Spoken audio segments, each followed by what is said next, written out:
There were many twists and turns throughout the season 4 runtime of the hit Netflix series You, but no reveal was more surprising than the psychological journey the show's main character, Joe Goldberg, undergoes to reforge the two halves of his broken mind, fully accept his psychopathy, and run full speed ahead into the future with no regrets and enough power to now justify all of his actions.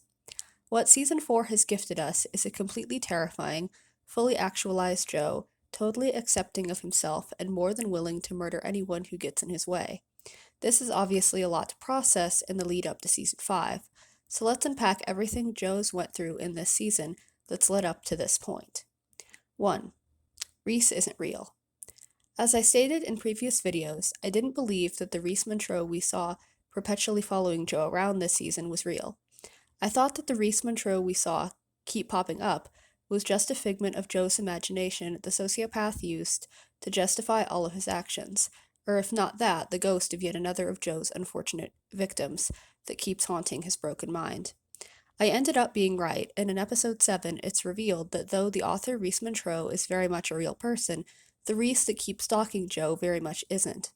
Instead, the Rhys we meet in episode 1 is a physical manifestation of the psychological part of himself Joe can't accept, a psychological defense mechanism Joe subconsciously designed to keep himself safe, protected, and consistently searching for the love he thinks he deserves.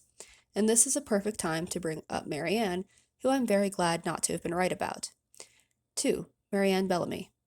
In the beginning of my video analysis of this season of You, and what I thought Joe's overall character trajectory would be, I hypothesized that Marianne Bellamy, the girl of Joe's obsession in season 3, was in fact dead, and everything we saw after that met again this season was a figment of Joe's imagination, already firmly locked in survival mode. I was half right. Rather than killing Marianne outright in the stairwell after they reunited, Joe instead poisons her coffee and locks her in his cage, attempting to psychologically torture her into killing herself so he can technically be absolved of the crimes. Ultimately, this doesn't work, however, and Marianne eventually escapes with the help of Nadia to be reunited with her daughter in Paris sometime later. Trust, I was very happy to witness this outcome, as I was tired of seeing any more people die this season. 3. The Ghosts of Girlfriends Past. Hands down, my favorite episode this season has got to have been episodes 9 and 10, where we watch a panicked, spiraling Joe Goldberg desperately try to cleave onto whatever sanity he has left while being visited by guilt-ridden hallucinations of the women he's murdered in the past.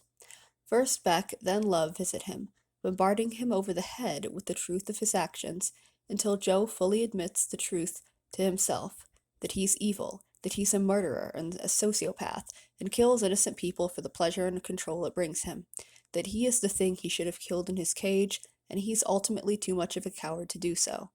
Everything about these final scenes was perfect, and if Victoria Pedretti had ended it by ripping Joe's throat out with her teeth, I wouldn't have batted an eye. 4. Joe's reconciliation with Rhys. Which brings me to the final golden scene of this season. Joe's reconciliation with Rhys, the broken other half of Joe's mind he has compartmentalized in order to protect himself and absolve himself of guilt, before deciding he's going to kill himself in order to protect anyone else from getting hurt. Joe's suicide attempt doesn't work, however, and Joe later wakes up in a hospital to a concerned Kate staring back at him. Joe confesses all of his crimes to her before swearing undying love, and in return, Kate promises she'll stick by his side through it all, because together they'll work to keep each other good. Sometime later, back in New York, Kate and Joe have an interview with a reporter about their future, and Joe promises they're going to change the world, while looking menacingly into the camera while doing so, and the season ends. Overall, I thought season 4 was a very strong final act arc as we barrel towards the inevitable conclusion in season 5, and I'm looking forward to seeing what Netflix's favorite sociopath does next. What do you guys think? I'm interested to hear what you have to say in the comment section down below, and if you like this video and want to support my channel, don't forget to like, share, comment, and subscribe down below for more videos. I'll see you guys next time. Bye!